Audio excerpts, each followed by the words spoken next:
Well, joining us now, two stars of Indian sport, Viren Raskina. I will come across to Viren in just a little while from now, but we're also joined by by Abhinav Bindra, gold medalist in an Olympic event. Thanks very much for joining us.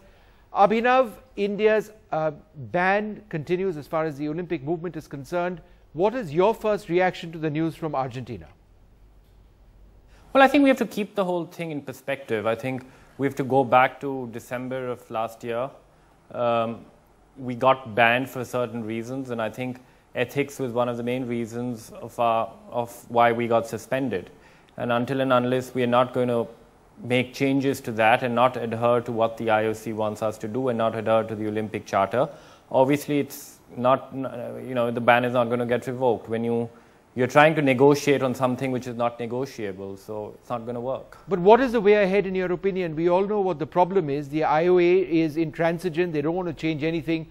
What is your solution? Things aren't moving ahead. What's the practical solution ahead? Because the IOA says they aren't changing anything. The IOC says that they have to.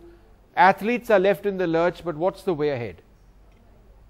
Well, there is, as I said earlier to you, you can't negotiate on something which is not negotiable. At the end of the day, I believe that they will have to accept it. I think as athletes, ethics is something which is extremely important to us. We obviously want the sporting movement in this country to be led by people who can inspire us, whom we can respect, and who truly work to take the sporting movement in this country forward. I think ethics is, again, as I say, right from the beginning, when we start out as kids, we are taught to play with honesty, integrity, and true sportsmanship. And I think it is only fair to ask that the people who administer us are above board completely. How much does it hurt for you to see that in the hierarchy of things, the Indian athlete is right at the bottom? Is that ever going to change?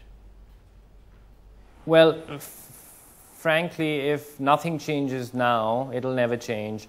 I think we are at an extreme situation where our country has been suspended from the Olympic movement.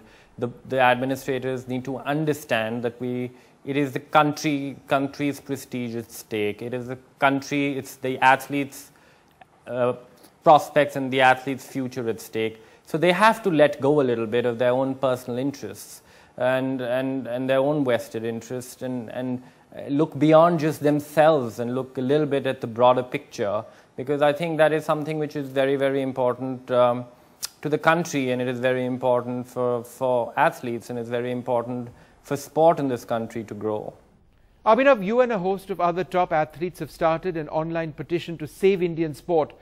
What is the kind of response that you've got? Is it just a handful of athletes and sports stars getting together and saying, let's help out in this Olympic cause, or is there a genuine national interest in fixing the IOA?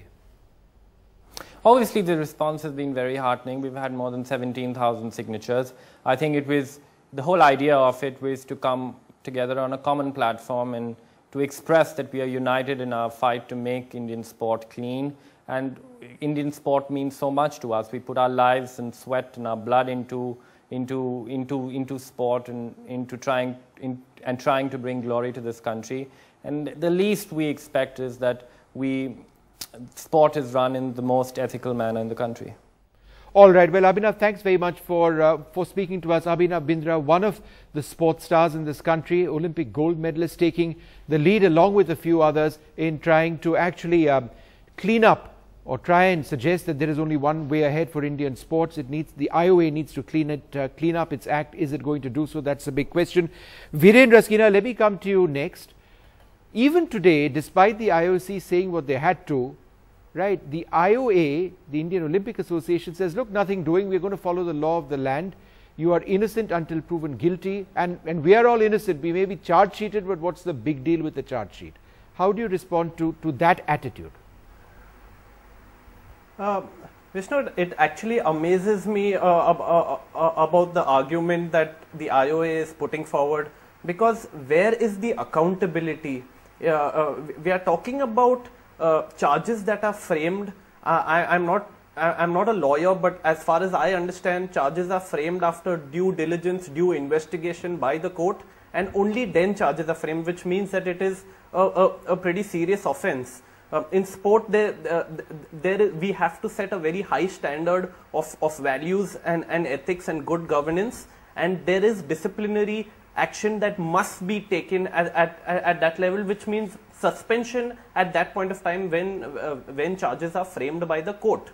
That has to be taken. That is the bare minimum that we as sports persons expect for that to do. And this is, as Abhinav said, this is non-negotiable at all. And we talk about law of the land. Even there are MPs who are charge sheeted and who are still standing for elections, but they still have to go to the people, and in that way there is accountability. If the people do not want to vote them back to power, they will not. But here in the IOA, what is the voting college? The voting college is that small group of people that is year after year after year electing themselves over there. So there is absolutely no accountability, and this minimum accountability is the least that we expect. All Indian sports persons are united in this. This is absolutely non-negotiable. But tell us a little bit about your experiences in hockey, and how is hockey as a sport in this country suffering because of problems linked to the IOA? In my entire 8-year career with the Indian hockey team, I actually never even barely interacted with anyone in the IOA, and nor did anyone in the IOA actually bother to interact with us. The role right now of the National Olympic Association, which in this case is the IOA, is almost negligible. They actually do not do anything. While if you actually see National Olympic Associations the world over actually play a big role in planning and preparing for events like the Commonwealth Games, Asian Games, Olympics. They help to raise funds, help in preparation of the athletes. But the IOA hasn't been doing anything. These are just people who want to hold on to seats of power without actually wanting to make a significant progress to the sport.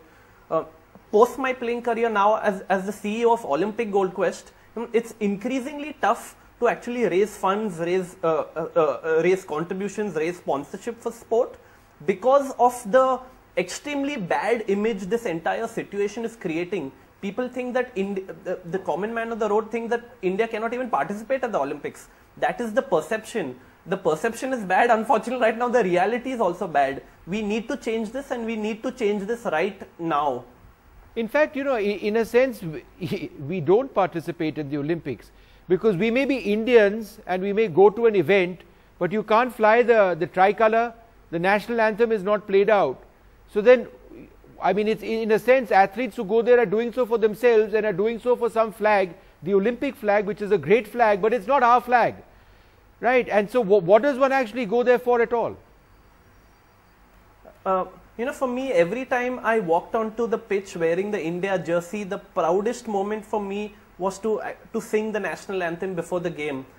You ask any athlete the world over, the most proudest moment in their career is when they see their national flag going up and when they get to sing the national anthem. And especially for Indians, where Olympic medals are so rare, that is something that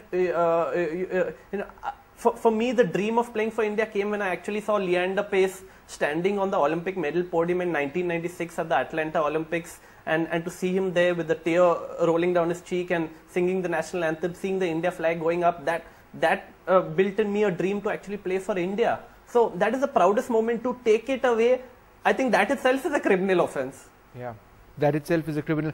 Viren, thanks very much for being with us. Viren Raskina will be back at 7 p.m. as we have our special program on Save Our Sports. It's all about saving the Olympic cause. Thanks, Viren, very much for speaking to us just now.